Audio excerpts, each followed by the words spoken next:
আসসালামু আলাইকুম স্টুডেন্টস, আমি তুর্য অ্যাসপিরেন্স থেকে।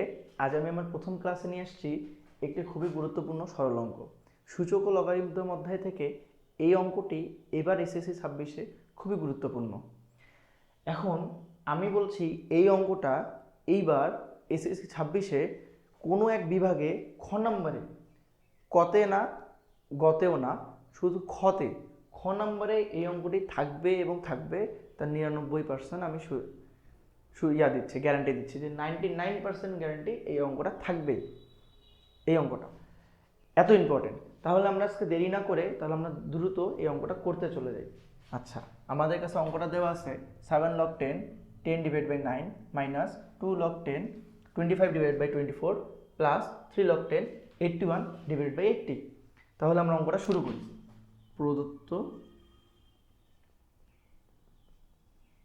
রাশি 7 log 10 10 divided by 9 minus 2 log 10 25 divided by 24 plus 3 log 10 81 divided by 80। আচ্ছা, আমরা এই অঙ্কটা করার সময় আমরা এখন এই যে আমাদের যে মানটা দেওয়া আছে এই মানটাকে আমরা ভাঙব, যত দূর সম্ভব এবং যত ছোট করা সম্ভব আমরা এই মানটাকে তত দূর ছোট করার চেষ্টা করব। তাহলে আমরা 7 log 10টাকে ঠিক রাখবো। 7 log 10 আমরা আগে ঠিক রাখলাম, আমরা ভাঙবো হচ্ছে এই মানটাকে। তাহলে 2 × 5, তাহলে 5 × 10 আর 3-এর উপর স্কোয়ার করলে হচ্ছে 9 মাইনাস 2 log 10। আমরা এটাকে ভাঙবো, তাহলে এটাকে ভাঙলে হচ্ছে 5-এর উপরে স্কোয়ার মানে 5 × 5 = 25, আর এখানে 3 × 8 = 24 মানে 3 × 2 টু দি পাওয়ার 4। তাহলে 3 × 8 = 24, তাই না? 3 × 8 = 24, কিন্তু ভুল হয়েছে, এটা হচ্ছে 4 হয়ে গেছে, এটা 3 হবে। আচ্ছা, প্লাস 3 log 10, এখানে আছে 9-এর উপরে স্কোয়ার, তাহলে আমরা যদি আমি লিখি 3 টু দি পাওয়ার 4 করে দিই, 3 টু দি পাওয়ার 4 মানে হচ্ছে 81, আর এখানে হচ্ছে আমাদের 5 × 2 টু দি পাওয়ার 3, তার মানে 5 × 10, আর এখানে হচ্ছে 5 × 10 আর 3 × 8 = 24। ক্লিয়ার? এটা হয়ে গেছে। আমরা এই মানটাকে এখন কি করব, আমরা ব্র্যাকেটের মধ্যে রেখে দিই। এই মানগুলোকে আমরা ব্র্যাকেটের ভিতরে রেখে দিই, ব্র্যাকেটের ভিতরে রেখে দিই। ব্র্যাকেটের ভিতরে রেখে দিলে জিনিসটা সুন্দর লাগছে। এবার আমরা কি করতে পারি, আমরা জানি যে এই যে লগের সামনে যে মানটা থাকে, লগের সামনে এই যে মানটা আছে, এই যে মানটা, এই 7 2 3 এই যে মানটা আছে, একে যদি আমরা লগের ওই পাশে পাঠিয়ে দিই, লগের এই পাশে দিয়ে দিই, তাহলে এই মানটা পাওয়ার হয়ে যাবে, পাওয়ার হয়ে যাবে। তাহলে আমরা এই লগের আগে এই 7 মানটাকে, এই 2 মানটাকে আর এই 3 মানটাকে আমরা ওই পাশে পাঠিয়ে দিই, আর log 10টাকে আমরা কমন নিয়ে নিই। তাহলে আমরা যদি log 10টাকে আমরা ঠিক রাখি, log 10 আর 7টাকে দুই পাশে পাঠিয়ে দিই, তাহলে 2 × 5 ডিভাইড বাই 3-এর উপরে স্কোয়ার, এর উপর হচ্ছে 7 হচ্ছে এদের পাওয়ার, মাইনাস log 10, 2টাকে ওই পাশে পাঠিয়ে দেব, তাহলে আমাদের কি হচ্ছে 5-এর উপরে স্কোয়ার 3 × 2 কিউব এর উপরে স্কোয়ার প্লাস log 10, এটাকে ওই পাশে পাঠিয়ে দিলে 3 টু দি পাওয়ার 4, তাহলে 5 × 2 টু দি পাওয়ার 4, 3টা ওই পাশে চলে গেলে হয়ে যাবে কি আমাদের পাওয়ার, তাই না? আচ্ছা, তাহলে আমরা এই পাওয়ারটা সবার মধ্যে ভাগ করে দিই। তাহলে আমরা যদি এখানে log 10 ঠিক রাখি, তাহলে আমরা যদি পাওয়ারটাকে ভাগ করে দিই, তাহলে 2 to the power 7 × 5 to the power 7 divided by 3 7 × 14, okay, minus এখানে আবার log 10, তাহলে হচ্ছে 5 × 2, আচ্ছা কেন 5 × 10, এখানে হচ্ছে আমরা 4, 2 × 4, তাহলে 3-এর উপরে 2 × 2-এর উপরে 6 ইন্টু 10 log, এখানে হচ্ছে 3-এর উপরে 12, এখানে হচ্ছে 5-এর উপরে কিউব, আর এখানে হচ্ছে 2-এর উপরে 12, তাই নয় কি? আমরা মানটাকে কী করলাম, সবার মধ্যে ভাগ করে দিলাম। ভাগ করে দেওয়ার পর আমরা এখান থেকে লগ 10 কমন নেব। এই লগ 10 লগ 10 লগ 10 এই সবগুলো লগ 10 থেকে আমরা লগ 10 কমন নিয়ে নিলাম। লগ 10 কমন নেওয়ার পরে এখানে হয়ে গেল আমাদের কি 2 to the power 7 into 5 to the power 7 divide by 7 দুগুণা 14 বিয়োগ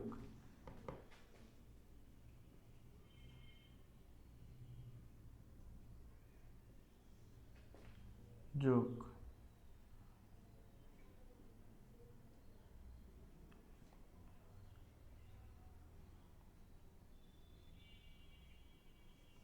ওকে, আমরা লগ 10 কমন নিলাম এবং লগ 10 কমন নেওয়ার পরে আমরা এই মানগুলোকে কি করলাম, আমরা এই মানগুলোকে চেঞ্জ করে দিলাম। কি করলাম, আমরা জাস্ট লগ 10 কমন নিয়েছি, বাকি যা ছিল আমরা তাই রেখে দিছি, আমরা আর কোনো কিছু পরিবর্তন করিনি, যা ছিল তাই রাখছি, জাস্ট কিন্তু কী করছি আমরা মানগুলো একটু পরিবর্তন করে দিছি, এতটুকুই। তাহলে এখন দেখো সূচক ও লগারিদম অঙ্কের একটা বিশেষ জিনিস আছে যেটা আমাদের মনে রাখতে হবে। আমাদের যে সাইনগুলো আছে বিয়োগ আর যোগ, এই সাইনগুলো আছে, এই সাইনগুলো আমরা চেঞ্জ করতে পারি। আমাদের যদি এখানে বিয়োগ থাকে তাহলে আমরা কি করতে পারি, যদি আমাদের বিয়োগ থাকে তাহলে আমরা করতে পারি ভাগ, আর যদি যোগ থাকে তাহলে করতে পারি গুণ, তাই না? তাহলে আমাদের এখানে বিয়োগ আছে তাহলে এটা ভাগ করতে পারি, এটা যোগ আছে এটা আমরা গুণ করতে পারি। আমাদের যদি জায়গা নাই তাই আমরা একটু উপরে করবো, আমরা উপরের লাইন দুটো মিশিয়ে নিচ্ছি, তাই তো? ওকে, আমরা এখন এখানে আমাদের কি লগ 10 কমন নেওয়া আছে, লগ 10 আমাদের কমন নেওয়া আছে, আমাদের 2 to the power 7 into 5 to the power 7, আর এখানে হচ্ছে আমাদের 40। কি করছি আমরা এখানে বিয়োগের জায়গায় আমরা কি করতে পারি, ভাগ, তাহলে আমরা দিয়ে দিচ্ছি ভাগ, তাহলে 5 টু দি পাওয়ার 4, আর এখানে হচ্ছে 3 এর উপরে স্কোয়ার ইন্টু 2 এর উপরে 6, তাই তো? আচ্ছা, আর এখানে গুণ থাকতে পারে, তাই গুণ, আমরা এখানে যা আছে তাই 5 কিউব গুণন 2 এর উপরে 12। ওকে,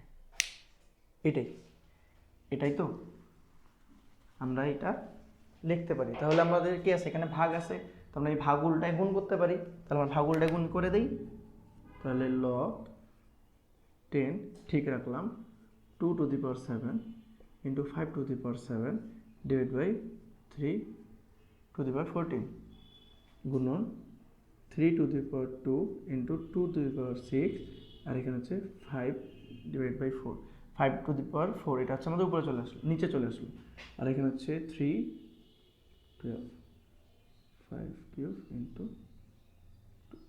12। ওকে, আমাদের এখানে ভাগলটা গুণ করা শেষ, পিছনে যা ছিল তাই আমরা এই জাস্টটা পরিবর্তন করে নিলাম। তাহলে লগ 10 ঠিক থাকলো। আমরা এখান থেকে 2 যদি কমন নেই, প্রতিটা 2 কমন নিলে আমাদের যে মানগুলো আছে, পাওয়ারগুলো আছে, যদি পাওয়ারগুলো ভাগের মধ্যে থাকে মানে নিচে থাকে তাহলে ওটা বিয়োগ হয়ে যাবে, আর যদি উপরে থাকে তাহলে ওগুলো যোগ আকারেই থাকবে। তাহলে এটার উপরে আছে কি 7, এটার উপরে আছে তাই যোগ, এখানে আছে 6 তাই যোগ, এখানে আছে কি 12, এটা হচ্ছে বিয়োগ। তাহলে এখন আমাদের 3 কমন নেই, 3 কমন নিলে হচ্ছে এখানে হচ্ছে 2, তাই তো? 2, আমাদের 2 হচ্ছে যোগ, এখানে হচ্ছে 12 যোগ, আর এখানে হচ্ছে কি আছে 14, এটা হচ্ছে আমাদের বিয়োগ। আমরা যদি আবার 5 কমন নেই তাহলে 5 এর উপরে 7, তাহলে আর কি আছে আমাদের এখানে বিয়োগ, এখানে 4 বিয়োগ 3। ক্লিয়ার? এ পর্যন্ত বোঝা গেছে? আমরা কি করলাম, আমরা এখান থেকে 2 কমন নিছি, 2 কমন নেওয়ার পরে 2 এর যে পাওয়ারটা আছে 7 সেটা ঠিক থাকলো, এখানে যে 6 এটা ঠিক থাকলো, এইখানে আছে 12 এটা মাইনাস, এটা নিচে আছে, এটা ভাগের নিচে আছে, নিচে থাকার জন্য এটাকে মাইনাস হয়ে গেছে, এই জন্য আমরা এখানে লিখছি কি -12। এইভাবে 3 করছি, এভাবে আমরা 5 করছি।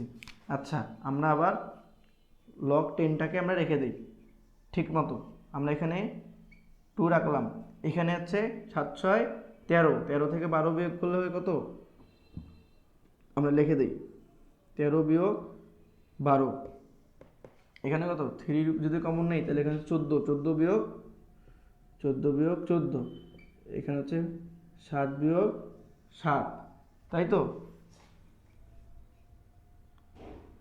লগ 10 আবার নিলাম 2 কমন, এটা হচ্ছে 1, এটা হচ্ছে 3 এর উপরে 0, এটা হচ্ছে 5 এর উপরে 0, তাই তো?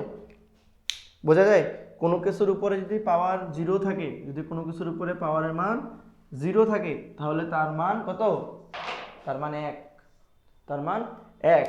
যদি এখানে 2 টু দি পাওয়ার 0 থাকে তাহলে এর মান 1, যদি এখানে 100 টু দি পাওয়ার 0 থাকে তাহলেও এর মান 1।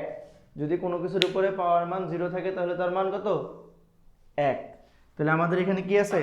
3 এর উপরে 0 আর এখানে 5 এর উপরে 0, তাহলে আমরা এটা কি লিখতে পারি? লগ 10, তাহলে এখানে 2 টু দি পাওয়ার 1 নাকি? এটার মান কত? 1, তাহলে এটা হচ্ছে গুণন 1 গুণন 1, এটাই তো আসে। বা কি করা যায়? যোগকে 2 যোগকে 2, তার মানে লগ 10 2, এটা হচ্ছে আমাদের কি অ্যান্সার।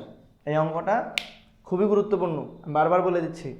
তোমরা যারা বোঝোনি বা অঙ্কটা বুঝতে কোথাও সমস্যা হয়ে থাকে তাহলে অবশ্যই কমেন্ট বক্সে জানাবা যে কোথায় ভুল হয়ে গেছে। আর বাকি যারা বুঝতে পারছো এই অঙ্কটা অবশ্যই অবশ্যই বাসায় 3-3বার প্র্যাকটিস করবা, একবার দেখে 2বার না দেখে। খুবই সহজ অঙ্ক, খুব ইজিলি শেষ হয়ে যাবে, ঠিক আছে? এই অঙ্কটা খুবই ইম্পর্টেন্ট। আর আজকে আমরা আর বেশি দূর না যাই, আজকে একটা অঙ্কই। আজকে আমার প্রথম ক্লাস ছিল, প্রথম ক্লাসটা কেমন লাগলো সবাই জানাতে ভুলবেন না, অবশ্যই জানাবেন যে প্রথম ক্লাস কেমন ছিল। ভালো থাকবেন সবাই, সামনে আসবো নতুন কোনো অঙ্ক নিয়ে। ভালো থাকবেন, আসসালামু আলাইকুম।